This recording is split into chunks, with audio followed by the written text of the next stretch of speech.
I'm Rachel Clark. Welcome to the 83rd annual meeting. Since we last met, the staff, volunteers, and board have been hard at work meeting the needs of the community. It's been quite a year, one that no one could have imagined, but JFCS excelled at. The team at JFCS has been working tirelessly to ensure that clients could always access its services without disruption. Over the next 30 minutes, we'll learn about programs that have expanded, new initiatives that have been launched, and the multitude of ways that JFCS has worked to address the emergency needs of our most vulnerable community members. Thank you to our board, our staff, our friends, our volunteers, and our family for tuning in with us tonight. It has been truly an honor to serve as chair of the board of JFCS. As chair of the board, I get an inside view, and from this perspective, I am in awe and so impressed with how our organization operates to assist individuals on a daily basis in the community. JFCS serves 12,000 individuals each year, and that amount is growing. The JFCS staff are innovative, creative, and kind as they support each other and each and every one of their clients every day. The past few years have brought countless crises. Some were personal, and as we know too well, others affected our community as a whole. The COVID-19 pandemic overshadowed this year and intensified the needs in our community. JFCS serves the needs of the most vulnerable. Our programs provide support to children, the elderly, individuals with disabilities and mental illness, low-income families, and recently arrived immigrants and refugees. In times of crisis, many organizations see their creativity and their innovation in programs come to a halt so that they can meet the basic needs. But JFCS is not most organizations. Through every crisis, we made sure that our programs and services were kept at maximum capacity, and we expanded in areas where we saw that there was an additional need. On behalf of the board, I would like to extend my sincere gratitude to Jordan, Dana, Cindy, and all the staff and volunteers for your commitment to helping the greater Pittsburgh area through life's changes and challenges. Thank you, Jillian. At this time, I'd like to invite you all to join me for a conversation with each of our service directors.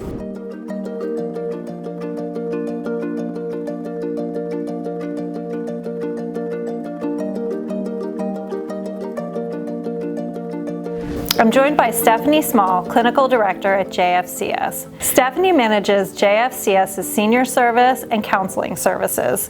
The counseling team provides counseling and support to children, teens, and adults, as well as mental health consultation to other organizations, while the senior services works with older adults to live independently. It's been a hard year for all of us. How are we helping people to feel supported? Over the course of the year, we've offered support groups, workshops, and therapy for clients, for caregivers, for staff, for community members, for communal agency workers, and especially those who have survived the 10/27 shooting. We really wanted to make sure that people had what they needed to feel supported, and we did check-in calls, especially with all our seniors and our Holocaust survivors, to make sure they had resources and support. What kind of challenges are you seeing in the community that are different because of COVID? The winter months were harder than the summer days, which is expected in Pittsburgh especially. But we see a glimmer of hope now that all the vaccines are coming through, and people are feeling that, and they're feeling more optimistic. This was particularly important because isolation can really be a killer for seniors, and we wanted to make sure that that came through, that we were able to support people without feeling that they were by themselves. Teens are struggling now. How has JFCS addressed this? We've launched Upstreet this year. Upstreet was a program in the works for many years at this point, and originally it was thought to be a brick and mortar location where teens and young adults could come in, drop in, and get whatever they needed in that moment. And then COVID hit, and we had to pivot to a whole virtual model, which worked out beautifully for our purposes. People can go on upstreetpgh.org and they can do a variety of things. They can schedule with a therapist. They can sign up for peer mentoring. And most importantly, they can get brief support through our online text chat feature. I'd love to show you that. I'd love to see it. So as you can see, This innovative approach really allows teens and young adults to get the help they need when they need it. This is staffed by mental health clinicians who are supporting people. It's not AI, it's not a chatbot, it's real people helping people in real time. So by clicking on the little box on the bottom, it allows you to say, it gives you different opportunities to click on, do you need to see, do you want to talk to someone, do you want to schedule, and you can type in real time what you'd want to see, and then people will answer you. It's also available to parents. Parents can check in to get help from therapists and other clinical professionals to get advice on what they might need to help their teens and their young adults. Is there anything we all can be doing to help? Checking in on people. Check in on your neighbors, check in on your friends, check in on your family, and most importantly, check in on you. Make sure you have what you need in order to support and bring help to the people around you. Thank you. It sounds very cool. You're welcome.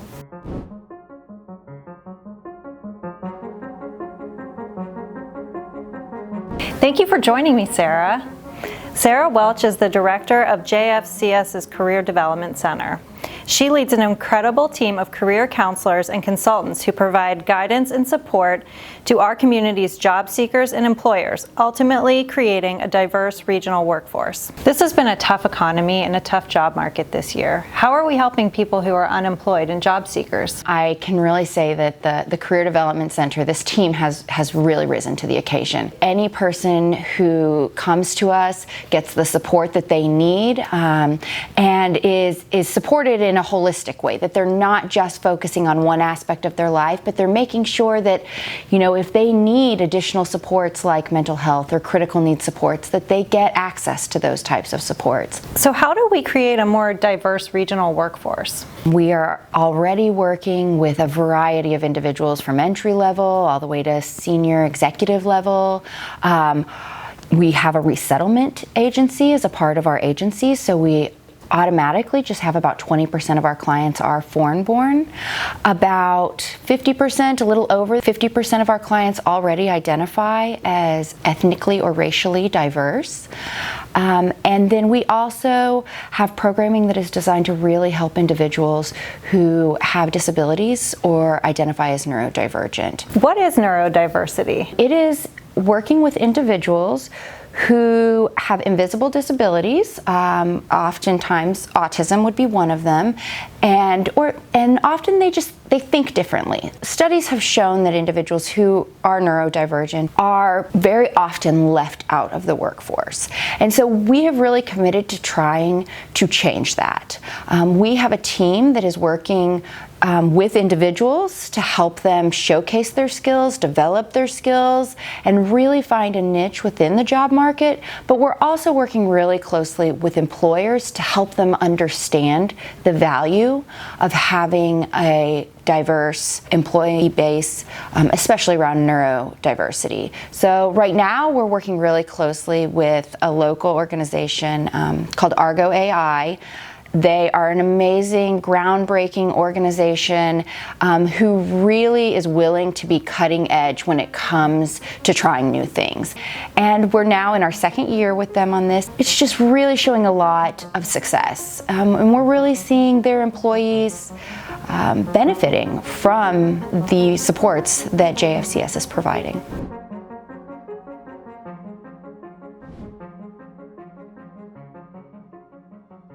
I'm here with Matthew Bolton, director of the JFCS Squirrel Hill Food Pantry. He runs all operations of the pantry to support 1,200 households living in 15217 or outside the zip code who keep kosher. Our pantry is the largest in the greater Pittsburgh area and the only one that's open 5 days a week. So Matthew, in addition to providing nutritious food, what other services do you provide at the food pantry? So we provide social services, including critical needs support, emergency basic needs, and social service education to the greater community. This has been a challenging year for everyone at home. What are you seeing at the pantry, and what are the challenges that people are facing? So we are seeing an increase in overall need. We're seeing an uptick in domestic abuse, rental assistance, utility assistance, a lot of nervousness in regards to what the future holds for a lot of people, and then of course unemployment. How has COVID affected the way you guys deliver services? Initially, we took on an additional 8 case managers that were able to distribute an additional $140,000 in emergency financial allocations to the community. In regards to the food distribution, we had to change our distribution model, and so we're scheduling appointments, and so we talk with clients, we see what foods they would like, we prepare the foods ahead of time, and we meet them outside, and we also connect clients to other referrals. So I know with COVID there were instances where people were hoarding toilet paper and things like that. Have you seen supply chain challenges with COVID? Luckily for the Squirrel Hill Food Pantry, we have a very varied procurement program in which we diversified the vendors that we use. So are there any upcoming programs that you want to tell us about? One of the gaps in service that we did see was the rapidly changing environment in regards to laws with social services. While we make referrals and we specialize in many different services, we don't necessarily specialize in all the various social service programs. We've done many Let's Talk events to both increase our knowledge in regards to all of these different services, but also share this knowledge with caseworkers among 30 different plus social service agencies in the greater Pittsburgh area.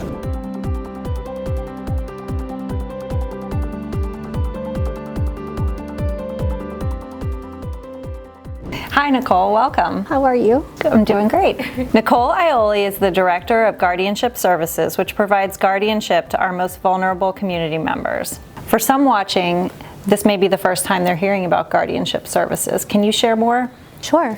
So the guardianship program is a state-funded, also privately funded program for individuals who have been deemed incapacitated by the court system. We have individuals who have intellectual disability, the aging population, and also individuals who have brain injury or some type of, they may need some extra help. And how has the work that you do evolved this past year with COVID? Well, it's been very difficult with COVID. Some of our clients we haven't been able to see for an entire year. We've been working with the providers and family members to try to make sure that they're safe inside their home, getting to medical appointments and getting their medical needs, but it has been challenging because they are usually in their home with no assistance, and self-isolating has caused a lot of other mental health and anxiety.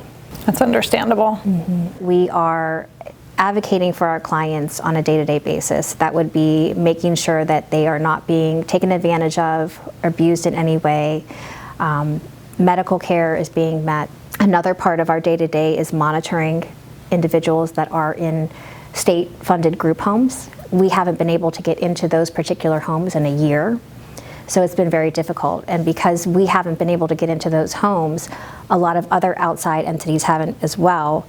So the only ones who really know what's going on are the staff in that home and the individual. And there's been a high turnover of staff since COVID. So what keeps you going? Well, the clients keep us going. Even though we haven't been able to get into a lot of the homes, there's always a way to monitor them and make sure that they're safe. And recently we were giving some extra funding from Edgar Snyder, and what we did with that is we ended up buying a lot of tablets for individuals so that they can now FaceTime with us, because they were just using their phones and it was difficult for us to kind of see the situation. So that has been really great. One of the other things that we were able to get through the Edgar Snyder grant was we have a young lady who lost both her parents when she was young. She has a brain injury. She doesn't have a whole lot of memory left of her childhood, but one of her favorite memories is that of her father. And he was an artist, and she used to paint with him. So with this grant that Edgar Snyder gave us, we bought her an easel and we bought her paint and brushes, and almost as though she had this professional painting supply. And she lit up. She cried of happiness, and she has these pictures that she has painted, and I think she's given me at least 3 of them. And then she has one in her room, and it's a painting that she's done. It's of her and her dad, and there's the sky above, and when you ask her about it, she said that is him looking down on her in heaven and smiling. Oh, that's so sweet. Yeah.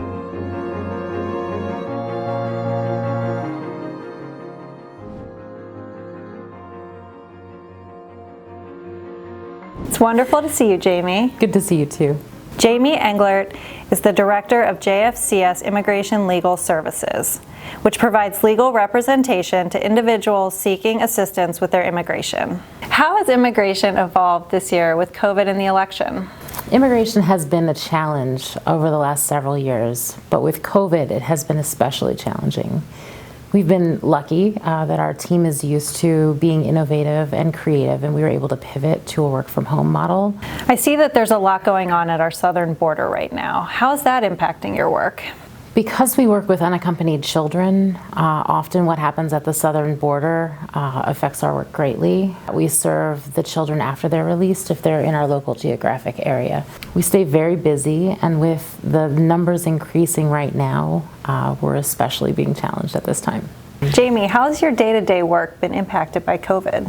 Even though immigration has always been a slow-moving process, with the courts being closed and U.S. citizenship and immigration being closed for several months at the beginning of 2020, it has delayed everything considerably. A process that used to take 6 months is now taking upwards of a year. So what's the journey like for unaccompanied minors at the southern border?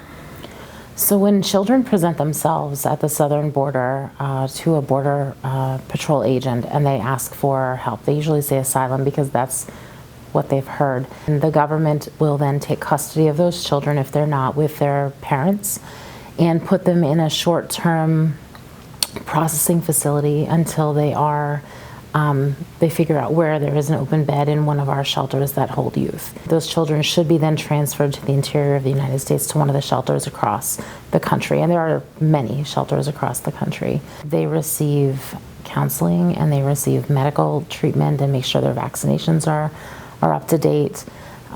They receive education services, and they receive, of course, food and clothing and housing until they are reunified with a sponsor. Then once the children are reunified with their sponsors, whether it be here locally and we continue to serve them, or whether it's in another part of the country and we would connect them to services, legal services in that part of the area, they go through their immigration removal case. If they don't have a way to lawfully stay in the United States and get status, they are ultimately removed from the United States. How are you working to meet the growing needs of immigrants? So it's not a one-size-fits-all thing. One of the main things that we're doing is a considerable amount of outreach and education into the communities. We're working with groups that serve immigrants to make sure that as the laws change and as the policies change, we're in touch with them and they're able to get the information out to the people who need it the most. What can everyone watching do to help immigrants? Well, there are a few things that come to mind. First, be kind. If you see somebody that is, struggling, maybe offer some assistance if you're able to. Let your congressmen and representatives know how you feel on the issues that matter to you, and if immigration is one of those, we fully support you reaching out and letting them know that. And then lastly, donations are always appreciated, and also we offer volunteer opportunities. So whether you're a lawyer or you're not a lawyer, if you're interested in volunteering in a meaningful way, we'd be happy to have you help.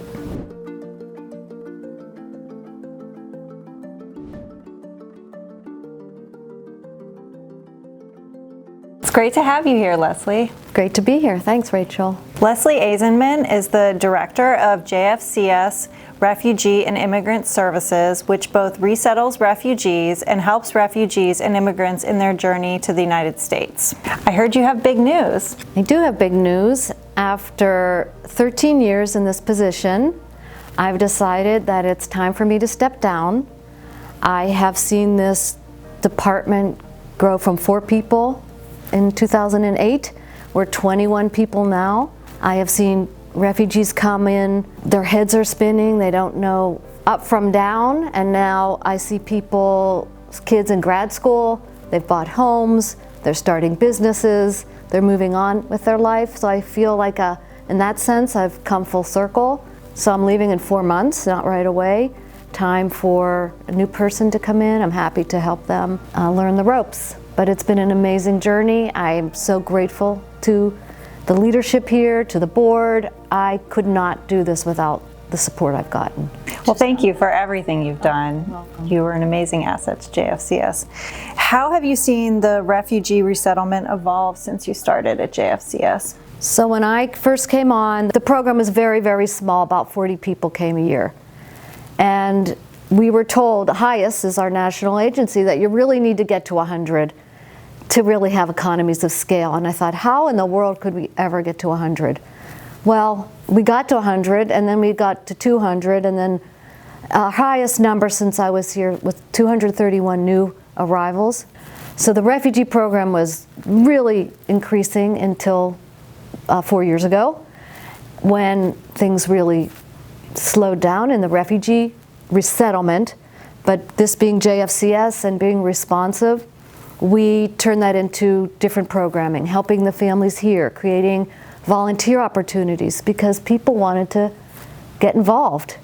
And another part of our department is helping immigrants, regardless of status.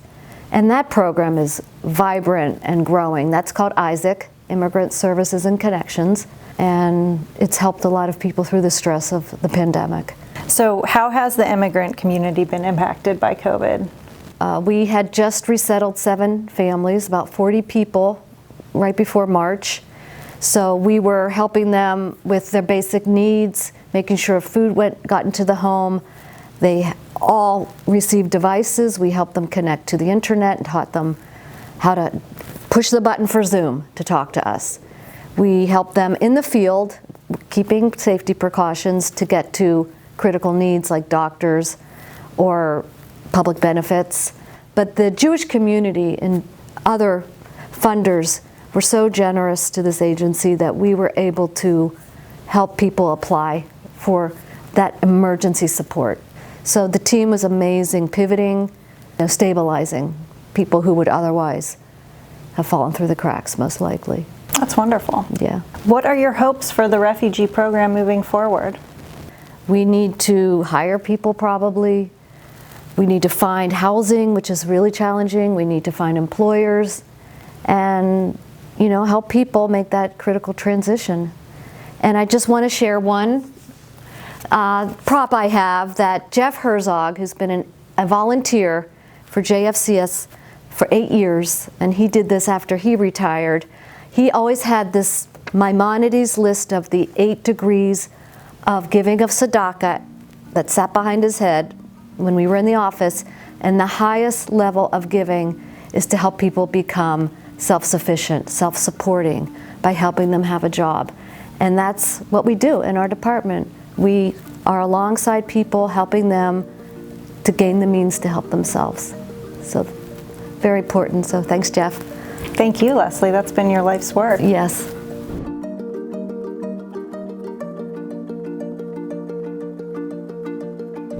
I would like to invite you to join me as we present the Beverly and Howard Mermelstein Award. It's been such a pleasure to honor our parents with this award for the last 28 years. In fact, our family goes back 50 years with Jewish Family and Community Services. The Mermelstein family has subscribed to the mission and vision of JFCS. As a matter of fact, our parents modeled philanthropy and leadership as part of our family. It's been a love affair with JFCS. That's just the way we were raised. Dad was a beloved pediatrician, totally committed to his family, and always made time to give back to his community. Mom has always been our devoted mother, friend, companion, and regular golf partner. She was educated as a social worker and was a longtime volunteer in the community. Our parents were a package deal. They complemented one another. They were the zig to each other's zag. They provided a great roadmap to our success. Our only hope is that we can even approach what they've done for their kids and the community. This year's recipient of the Beverly and Howard Mermelstein Leadership Award also embodies the values and commitment to JF&CS that our parents have. Peter Lieberman has been a great advocate and a leader to JF&CS and is now ready to chair the board. Peter personally, professionally, and through his volunteerism exudes the qualities inherent in all of the Mendelstein Leadership awardees. Peter's volunteer work as JFCS board member and incoming president reflect his leadership toward children's, families, and communities advocacy work.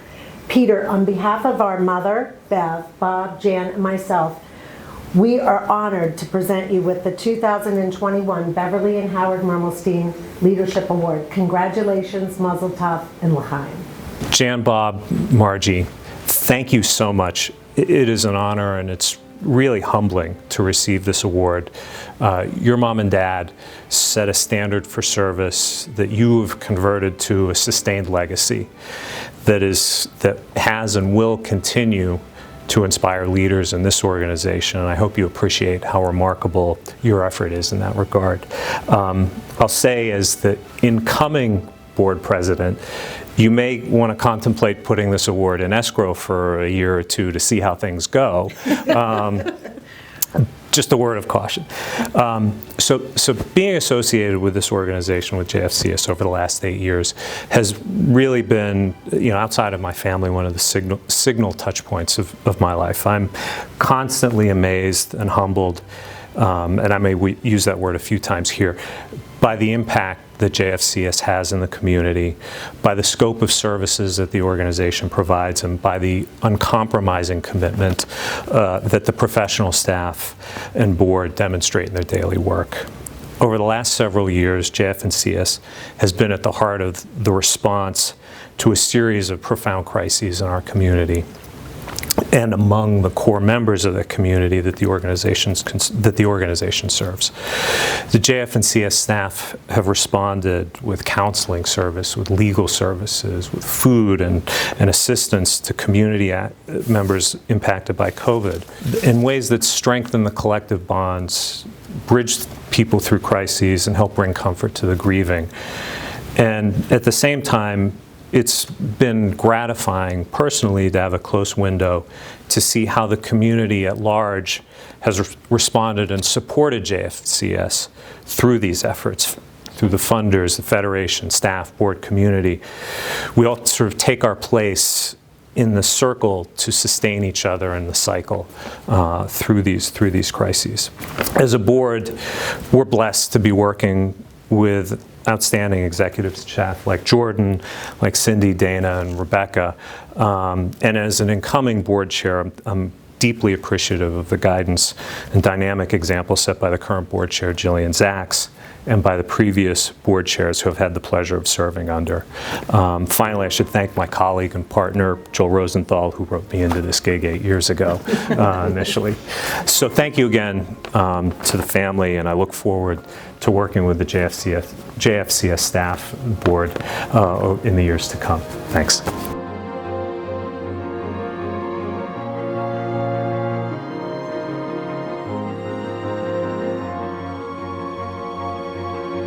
Congratulations, Peter. It's an honor to serve on the JFCS board with you. Please join me as we present the R.E.A. Sherman Volunteer of the Year Award. Joe, I'm really honored to be able to have this opportunity to present this award to you. When I worked here, volunteering was such an important part of the work we did, and now, even more than ever, it's critical to the success of our programs and to the future of our clients. When I read your bio and all the wonderful things you've done for children, for their parents, even before the pandemic, during the pandemic, now, it's just heartwarming to see that. And especially when you mentioned that you're honoring the memory of your grandparents who were immigrants to the United States, and you're able to pay back for the help that they got, or the lack of help that they got probably in those days, and pay forward to the next generation of immigrants and refugees in our community.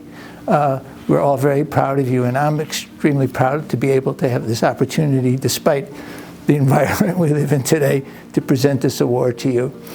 So it's a view of the city of Pittsburgh, which you own now. And it says here, well, I can't read it because I don't have my glasses on, but the R.E.A. Sherman Award for Volunteer of the Year. So congratulations. Thank you. And thank you very much. Just